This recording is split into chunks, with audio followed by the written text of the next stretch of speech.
The light is soft tonight, the kind that rests on wood and makes every grain visible, the kind that turns a simple workbench into a small cathedral where ordinary things become holy by being loved. Imagine a quiet workshop, a plumb line swaying almost imperceptibly, a square and a pencil waiting beside an uncut board, and the sense, more felt than seen, that someone faithful stands watch in the silence. Here in this ordinary place, we dare to say the title of our prayer out loud and let it echo through the fibers of our own lives. Pray in faith and ask for a spiritual grace. Perhaps you arrive carrying a tired heart that still remembers the weight of words you never said, or the sting of words you wish you could take back. Perhaps you have prayed before and felt nothing but the heavy door of heaven, closed and quiet, as days turned into weeks, and the intention you carry grew heavier on your chest. There is a loneliness that can visit the believer, a private desolation, where faith and fatigue sit at the same table, where you wonder if you are asking the right way, or if you somehow stepped out of God's favor without noticing. If this is you, then hear this spoken gently and without hurry. You are seen, you are not behind, you are not a disappointment to God. Your longing is not a defect.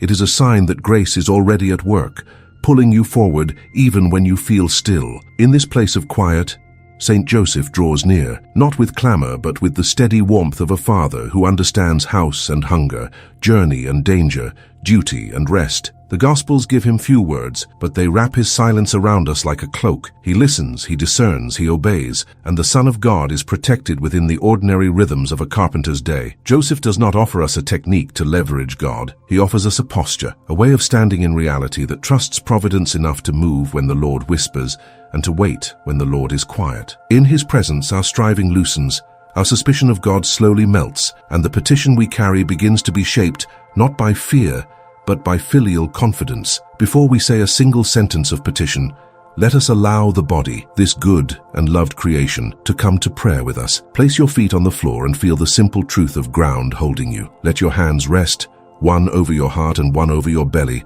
and invite your breath to arrive like a steady tide, unhurried and kind. As the inhale lengthens and the exhale softens, notice how the shoulders descend and the jaw releases. The nervous system listens to this slower rhythm and begins to settle, and the mind, no longer chased by alarms, can hear the quieter voice it often misses. This is not a trick, and it is not magic. It is reverence for the way God knit you together, practical spirituality that honors the body as the chapel where prayer becomes embodied attention. Stay with the breath for a moment longer, and let each exhale be a small surrender. With every out-breath, imagine setting down a piece of the burden you carry, the outcome you are trying to control, the timeline you have rehearsed, the fear that you're asking for too much, the fear that you dare not ask at all. Let the breath dismantle the inner noise, one gentle wave at a time, until the room inside you is wide enough for trust to breathe. We repeat this not to convince God, but to reteach our hearts what is already true. We are held, we are guided,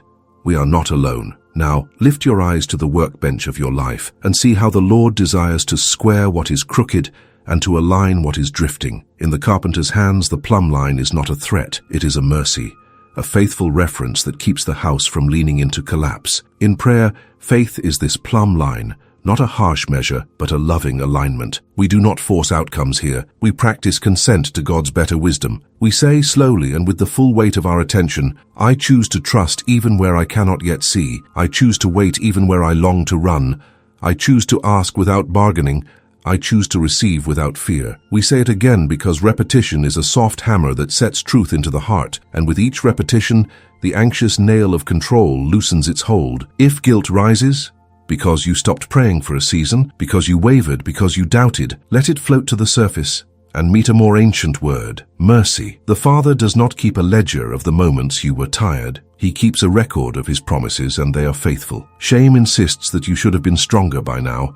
The Gospel says that strength grows precisely where we lean, and that grace is not a medal for the perfect, but medicine for the wounded. You do not need to stage a flawless performance to win favor. You need only stand here honest and small, under the gaze of a God who knows the number of boards in your house and the number of tears you have hidden. Let us borrow a prayer from Joseph's quiet and let it shape our own. Say it in a whisper you can hear, not as a formula, but as a door you willingly open. St. Joseph, silent guardian, intercede for us. Say it again, letting the words travel through breath and bone, until they feel at home in you. St. Joseph, silent guardian, intercede for us. And one more time, as you imagine placing your intention into his work-worn hands. St. Joseph, silent guardian, intercede for us. This is trust given a voice. This is the heart kneeling without collapse. You may be tempted to measure prayer by fireworks, by immediate shifts and spectacular outcomes, yet Joseph teaches a steadier arithmetic, where obedience and peace come first, and solutions take shape in God's time. The Church, wise with centuries of prayer,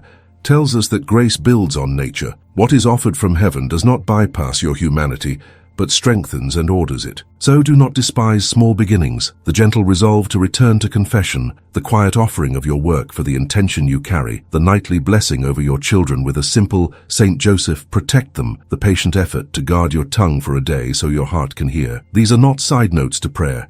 These are hinges on which doors swing open. Let the workshop remain in view as we continue. See the tools laid out with care, each one chosen for a particular task, none of them glamorous, all of them necessary. Your life is being made here, planned and sanded, squared and joined, not as punishment for imperfection, but as preparation for endurance, beauty, and use. There will be shavings on the floor and the fragrance of fresh-cut wood in the air. There will be moments when the pattern becomes clear, and moments when all you can do is trust the hand that guides. Through it all, Joseph stands nearby, not demanding words you do not have, simply keeping vigil over the work. So we begin where faith begins, not with noise, but with nearness, not with pressure, but with presence. Breathe again, and let the truth root itself. You are not late. You are not lost. You are not beyond the reach of the grace you seek. In the school of St. Joseph, we learn that the most courageous prayer is often the simplest one, spoken from a steady heart. Pray in faith and ask for a spiritual grace. And as you hold that petition, do not rush away from this quiet. Let the silence do its healing work, as if the house of your soul were settling on a strong foundation at last. There is a tremor that sometimes hides beneath our words, a slight quiver in the voice of the soul that says, I am asking, but I am not sure I am safe to ask. Anxiety can dress itself in devotion, multiplying phrases, speeding up the breath, tightening the shoulders as if the volume of syllables could force open heaven. This anxious current often begins with a wound, moments of not being heard, unanswered messages, the long wait by an empty doorway. It is human to carry those memories into prayer. It is human to guard the heart with suspicion, yet suspicion is a thin blanket in a cold room. It warms almost nothing. In that chill, the body braces and the mind loops, and we begin to ask as if God were reluctant, as if our petition were a courtroom argument we must win. The fatigue that follows is not because prayer failed. It is because our nervous system stayed in alarm while our lips tried to speak trust. Under this fatigue, something gentler is already moving. The tradition calls it actual grace. Not an explosion of spectacle, but a quiet, timely nudge that meets the will at the right moment. Actual grace does not bully, it beckons. It does not bypass your humanity. It cooperates with it, like warm light finding the window you forgot you had. Think of the small inner shift that lets you apologize when pride wanted the last word, or the unplanned tenderness that softens a conversation on the edge of conflict, or the sudden clarity to take one next step instead of drowning in outcomes. That is grace arriving at the threshold of your decision and whispering, now, not to force, but to free. When we pray in this awareness, we move from bargaining to belonging. We stop trying to pry open a closed hand in heaven and discover the real work is the opening of our own. Here St. Joseph stands close, not as a magician who bends reality to our timetable, but as a father who trusts the voice he once heard in the night. The Gospels do not record his speeches. They record his listening, his changing of plans, his steady obedience in the face of mystery. God's silence in Joseph's life is not proof of absence, but a room where trust learns to breathe. Silence becomes a place of alignment, not a punishment, a workshop where timber meets true, where what leans is brought back to center. The expectation begins to shift. Instead of demanding a miracle to stop the ache, the heart begins to ask for the grace that steadies the step, clears the sight, and gives courage to do the next faithful thing. The miracle, then, is not always the removal of the valley, but the presence that keeps us from losing ourselves inside it. Let the body help the soul remember this. Slow the inhale until the ribs widen like a doorframe. Lengthen the exhale until the shoulders descend and the jaw softens. The vagus nerve listens when breath is unhurried. The heart rate follows. The mind, no longer chaste, can finally hear. In this softened interior, say the old words that have sheltered many. St. Joseph, silent guardian, intercede for us. Feel the sentence travel with the breath and settle where the fear used to live. Say it again, not to convince God, but to anchor yourself in the truth that you are not praying alone. St. Joseph, silent guardian, intercede for us. A third time, with the intention you carry placed quietly beneath the sentence, like wood under the carpenter's hand. St. Joseph, silent guardian, intercede for us. Repetition is not redundancy here, it is rhythm, and rhythm is how trust learns to walk. Picture the carpenter's plumb line, simple and honest, finding true vertical by the pull of gravity. Faith is like this. Uncomplicated, steady, reliable. It does not control the beam.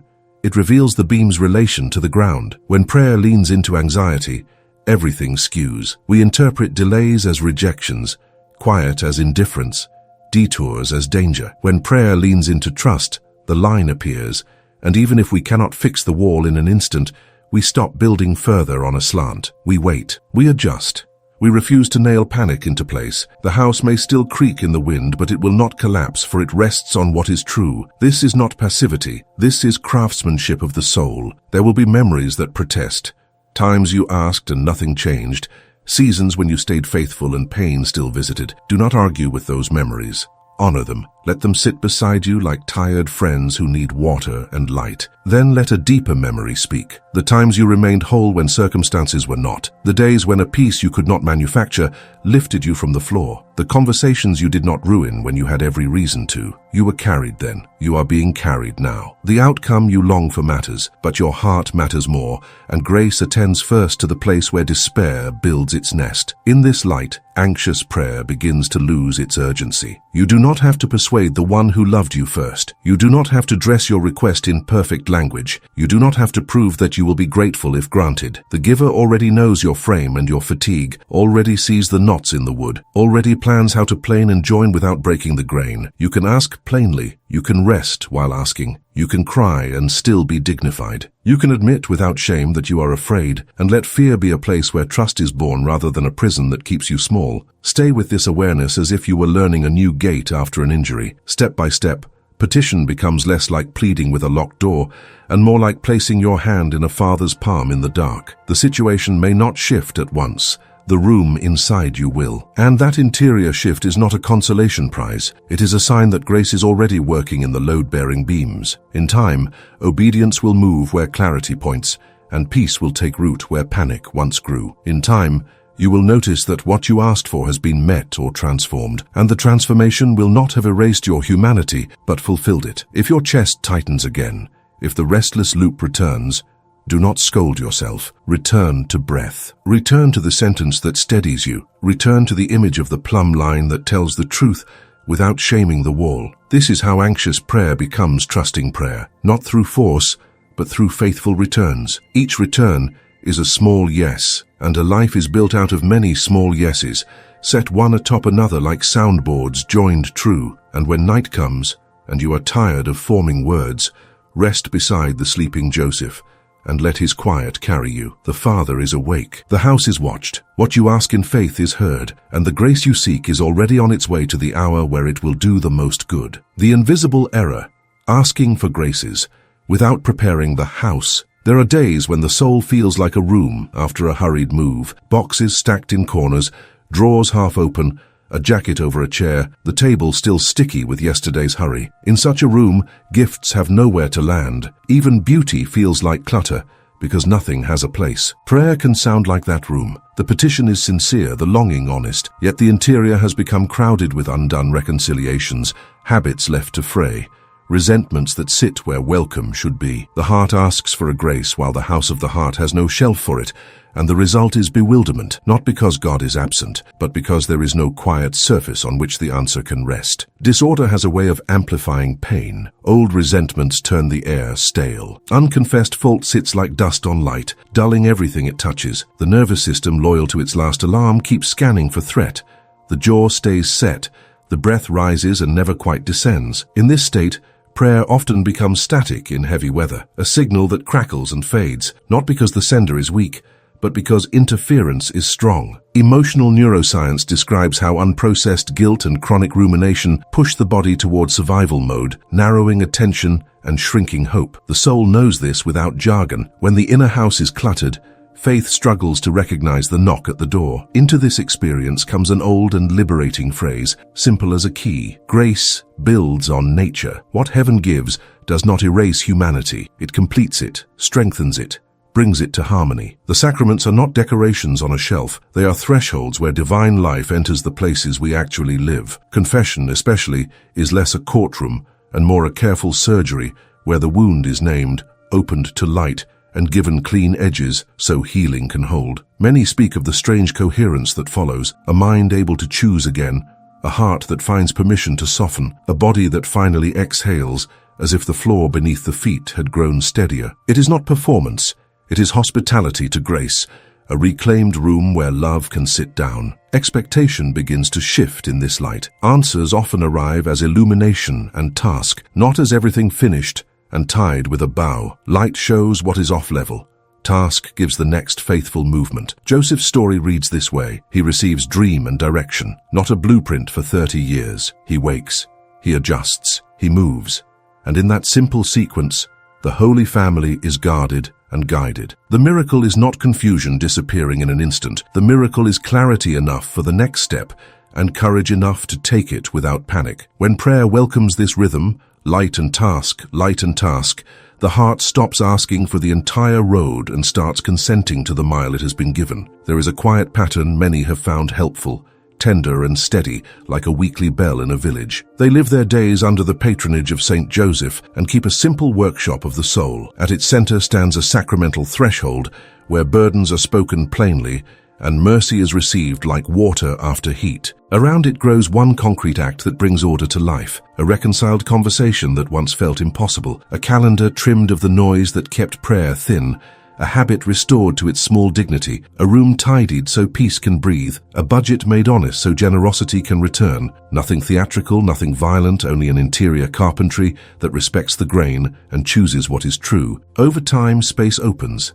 Over time, the heart learns where things belong. Over time, petitions have a place to land. The workshop image matters because wood tells the truth. On the bench lies a board, beautiful but uneven, and beside it a hand plane that hums a low music as shavings curl to the floor. Planing does not punish the wood. It makes surface meet surface without strain. Varnish will not hold where the grain is rough, and joints will not bear weight where angles are careless. So too with grace. Where bitterness has raised a ridge, forgiveness brings it level. Where haste has splintered patience, quiet diligence smooths the edge. Where secrecy has warped integrity, honest speech finds the true line. The room changes slowly, but it changes for real, and the air takes on the clean fragrance of new work. In the midst of this gentle labor, Joseph's presence is felt like a steadying hand on the frame. He knows houses and hearts. He knows how love endures weight. He knows how to measure twice and cut once, how to set the hinge that no one sees but on which everything swings. Under his care, the soul recalls that sanctity is not spectacle. It is soundness. The prayer remains the same. Pray in faith and ask for a spiritual grace. Yet the asking now rises from an ordered place, and ordered places carry sound more clearly. Requests travel without the distortion that panic brings. Hopes stretch without tearing. Peace does not flee at the first noise. When breath slows of its own accord and shoulders lower without being told, the body confirms what the spirit has learned. An uncluttered interior is not a luxury. It is the natural environment for grace. The past still exists, but not as a tyrant. The present still asks for effort, but not with a whip. The future still holds unknowns, but not with a sneer. Light and task, mercy and step, silence and song. And in the quiet between them, a sentence returns like a faithful refrain, simple enough for weary days, strong enough for long ones. St. Joseph, silent guardian, intercede for us. A house prepared in this way does not need to shout to be heard. It does not confuse frenzy with fervor. It does not confuse magic with devotion. It simply stands true, Doors open, windows clean, a table set for the guest it longs to welcome. And when the guest comes, and he does, what is given will not be lost for lack of a place to receive it, because the house has been made ready in love, and love remembers where everything belongs. There is a delicate place where longing meets mystery, and in that place the heart sometimes reaches for shortcuts, not out of malice but out of exhaustion. When outcomes seem deaf and time stretches thin, devotion can be mistaken for a lever, as if the right sequence of words,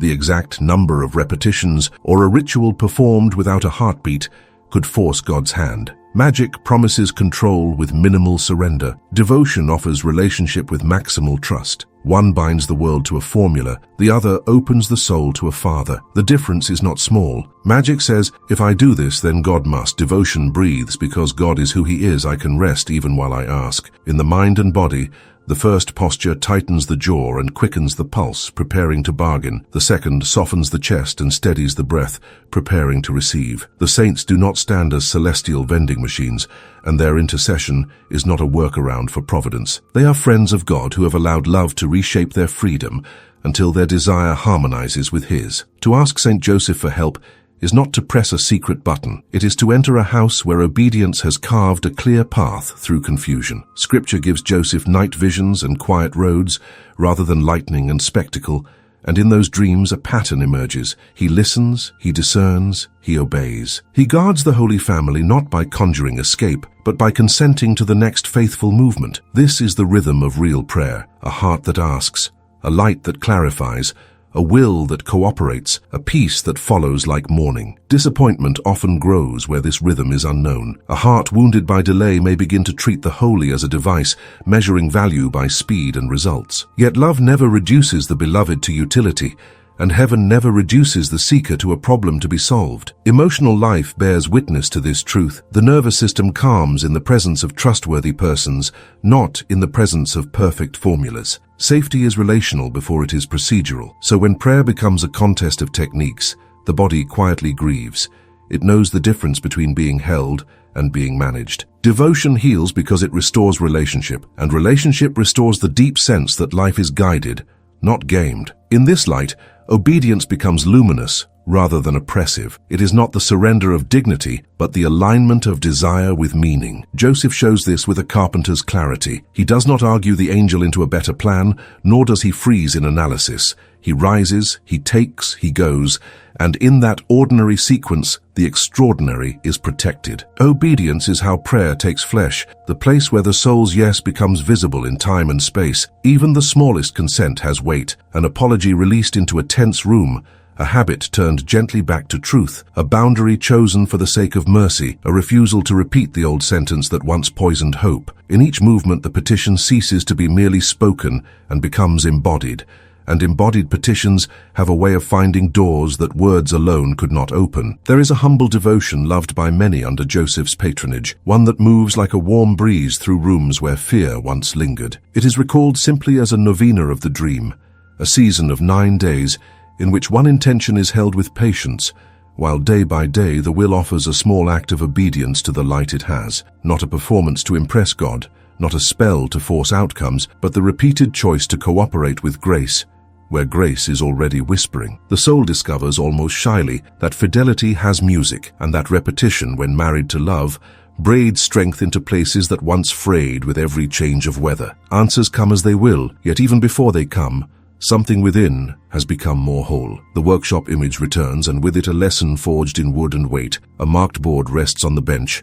A hammer waits in the hand. The place for the nail has been shown, not by impulse but by measure, not by panic but by line and square. Grace is the measure that shows the spot. Decision is the will that sets the board. Strike too soon, and the grain splits. Strike too late and the frame shifts. Strike in anger and the hand forgets its purpose. But when the blow is given from a steady center, true and calm, the materials join and the structure bears. This is why devotion differs from magic. Magic strikes wildly to feel powerful.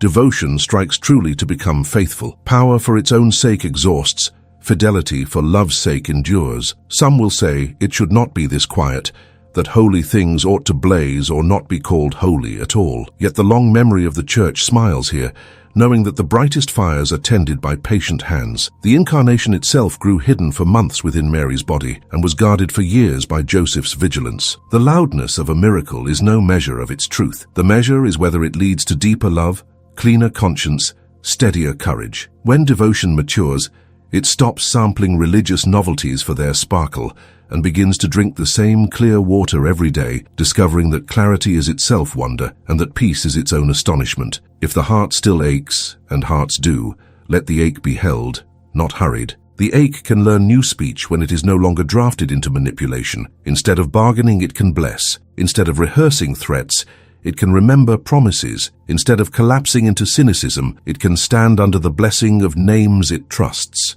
St. Joseph, silent guardian, intercede for us. The sentence is not a coin to purchase favor, it is a hand to hold in the dark. The dark does not vanish at once, but it becomes passable, and passages have their own kind of hope. There is also a mercy for the times we did not know better, for the seasons when we tried to make holy things behave like tools in a kit. Mercy does not shame, it reteaches. It takes us back to the doorway where children stand with empty hands and honest eyes, and from that doorway all real prayer begins. Not a title to prove, not a strategy to flaunt, only a hunger to be met by the one who first loved. The saints attend such hunger with joy, because it is a music they recognize, the melody of trust that sounds like home. By now, the distinction is clear without being harsh. Devotion is relationship, and relationship changes everything it touches. It slows the breath and lengthens the gaze. It makes room for obedience to ripen without fear.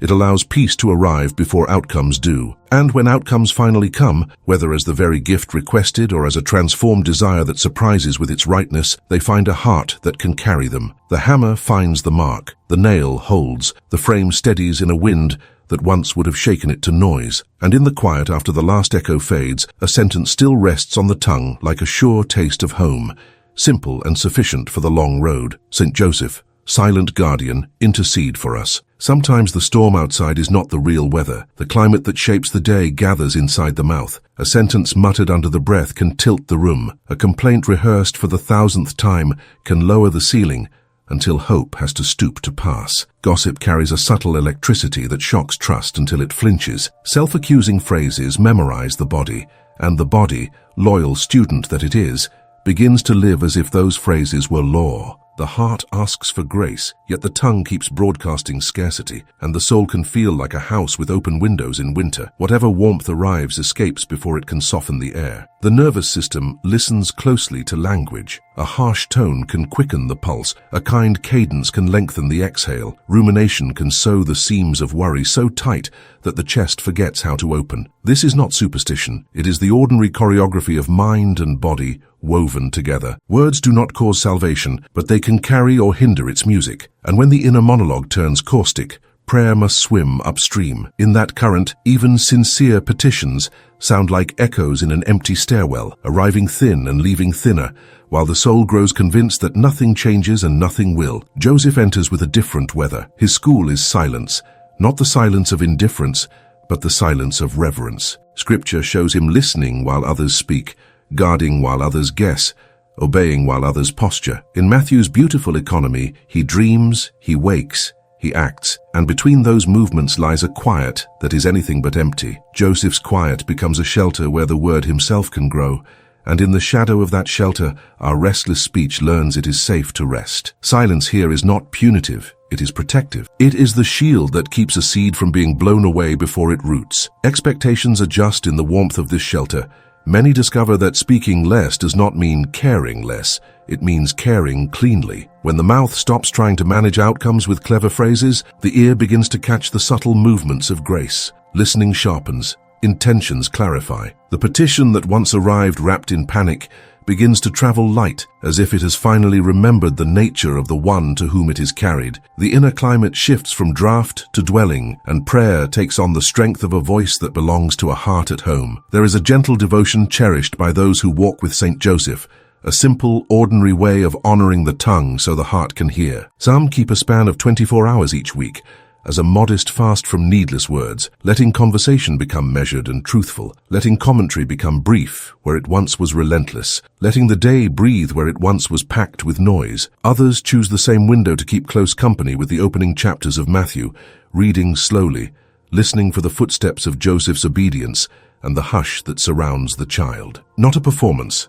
not a rule to impress, simply an atmosphere where grace has room to move. The workshop offers its own parable. On the bench lies a board with hairline ridges that the hand can feel, but the eye barely sees. Beside it rests a sheet of fine sandpaper, almost soft, almost unimpressive. Press too hard and the surface scars, rush the motion and the grain burns, neglect the dust and the finish clouds. But with steady, patient passes, the roughness yields. The true face of the wood appears. The hand that glides over it knows without argument that something honest has been revealed. In the same way, a fast from stray speech is not aggression against the self. It is the patient restoration of clarity. It removes the burrs that catch on everything. It allows tenderness to travel without snagging. It makes room for blessing to hold. As the edges smooth, inner phrases change their weight. Where the tongue once rehearsed old injuries until they defined the horizon, it now tells the truth without weaponizing it. Where it once named the future in tones of doom, it now admits uncertainty without collapsing. Where it once disguised fear as cleverness, it now allows fear to be met rather than masked. The body registers the shift. Shoulders descend, breath lowers. The heart rate yields a few beats per minute to quiet. The soul, newly spacious, discovers that trust does not need many syllables. It needs a clean path. Prayer in this atmosphere sounds different. It does not clatter. It does not beg for attention. It moves with the confidence of those who know they are seen. A single sentence becomes enough to carry an entire day, the way a simple beam can hold a ceiling because the joins are true. St. Joseph, silent guardian, intercede for us. The words do not promise an escape from all weather. They promise companionship within it. Repeat them with the pace of honest breath, and repetition becomes rhythm rather than noise. Rhythm steadies attention. Attention learns to stay. Staying invites transformation. There will be slips. An old story will escape the mouth with its familiar bitterness. A bored restlessness will reach for gossip like a snack with no nutrition. A tired evening will lean into sarcasm that tries to sound like wit, but tastes like ash. Mercy knows these patterns and meets them without scolding. Mercy is not surprised. It simply turns the face gently toward the patient work again, as a craftsman returns to the bench after a false cut, not to scorn the wood, but to honor it with another measured pass. Over time, the house begins to sound different. Doorframes stop groaning with every draft. Conversations no longer echo like chambers designed for accusation. Peace learns the map of the rooms and visits more often. Devotion broadens its shoulders in such a house. It no longer needs to dramatize itself to feel alive. It discovers the quiet dignity of words spared and words chosen. It learns to bless a child with a sign of the cross and mean it. It learns to speak a spouse's name without the subtle wince that used to hide beneath politeness. It learns to tell the truth to God without padding or disguise. And the petitions gathered in these rooms begin to carry a different light. Not the glare of urgency, but the clarity of love that refuses to lie. In the end, the tongue becomes what it was always meant to be. Hinge, not hammer. Threshold, not barricade. The soul does not fear its own voice because the voice has learned the art of reverence. The world outside remains complex, yet the interior no longer amplifies chaos by reflex. Quiet grows roots. Peace becomes portable. And when the time comes to ask again, and it always comes, the request rises from a settled place as simple and strong as the beam that bears a roof. Pray in faith and ask for a spiritual grace. Let the sentence rest in the room like evening light on finished wood, and notice how everything looks more itself in its presence. St. Joseph, silent guardian, intercede for us. Before sunrise on a winter Tuesday, kitchen light pooled across a table where school forms waited beside a chipped mug and a list of things that would not fit into one day. The house still breathed the quiet of sleep, yet the mind had already begun its tally. Emails stacked like unwashed dishes, a commute threaded with brake lights, a meeting that felt heavier than its calendar square, a child's request for help with a project that somehow grew wings overnight. Fatigue carried the memory of longer seasons when effort seemed to vanish into air, and usefulness felt like a story told to other people. In that dim hour, the heart asked for grace and heard mostly the drone of obligations. It would have been easy to believe that holy things belonged to softer schedules, and that prayer stood outside the door of ordinary work, waiting for a quieter life. The body often knows this weariness first. The jaw sets before the first sip of coffee. The breath rides high as if the chest forgot how to descend. Muscles recruit for impact, as though the day were a collision rather than a path. Emotional life narrows to the next demand, then the next, until even kindness begins to sound expensive. Many have lived this narrowing and named themselves failing when it came, not because they loved too little, but because they fought too long without feeling carried. In such rooms, the word grace can seem like a luxury item, and work can feel like a desert with no springs. Yet there is an older story, quiet and persistent, that runs like an underground river beneath the floorboards. With St. Joseph, every work becomes a prayer. The sentence does not erase deadlines or soften the boss's tone or fold laundry by itself. It changes where the heart stands, while hands move. The Church has long called this offering not theatre for God's applause, but a union with the great gift already given, the sacrifice that holds the world together when so much seems to pull it apart. In this offering, the commute ceases to be wasted time and becomes a road where love is carried. The spreadsheet becomes a place where diligence tells the truth about the soul's desire for order. The repetitive task becomes a rosary of motions that says without words, I am yours, even here. The shift did not arrive for this household like a trumpet. It arrived through a small nightly gesture that began almost shyly. At the threshold of sleep, exhausted parents traced a simple sign of the cross on the foreheads of their children, whispering a name they had come to trust, St. Joseph, protect them. It was not heroic, it was a hinge. Small, hidden, decisive. Something in the atmosphere changed. Arguments about homework softened by a degree or two. Morning grumbles drained faster. A child who had been waking from restless dreams slept through and woke with a face less guarded. The problems did not vanish, but the edges of the day lost their ability to wound so quickly. Alongside this blessing, another quiet turn took root. Before opening the laptop, a sentence rested on the tongue as steadily as a beam rests on a frame. This work, offered for the intention carried silently in the heart, belongs to God. No flourish, no bargaining, only belonging. The nervous system seemed to understand the difference. Shoulders released a fraction. The gaze widened beyond the task to the worth of the people it would serve. Even the interruptions felt less like vandalism and more like human beings entering the room where love had been invited to dwell. The hours still demanded effort. They no longer demanded the soul as collateral. Expectation shifted slowly, the way morning light moves across a floor. The first grace looked like interior peace, not like a reconfigured calendar. Clarity of steps followed. One necessary call returned without dread. One apology made without rehearsing defeat. One priority moved to the top of the list and guarded without guilt. External solutions arrived later, and when they came, they felt less like the cosmos caving to a plan and more like a house settling onto a foundation that had finally cured. It became difficult to say which was the greater gift, the answer to the request or the restoration of the person who had been asking. The metaphor that explained the change was modest and exact. A door that had scraped the floor with every opening began to move cleanly after a hinge was set right. The hinge was not the whole door. It was not the frame or the handle or the lock. It was an unseen piece that bore disproportionate importance. In this story, the hidden hinge was the nightly blessing over sleepy brows and the daily offering of labor for a single intention, repeated without drama and guarded without fuss. Small, almost invisible acts held the weight of a family's days, and the door of the household swung without bruising the threshold each time it moved. At work, the same hinge made its quiet claims. A meeting known for frayed tempers carried a different tone when one person entered with an offered day. The offered day had already been lifted out of the economy of winning and losing.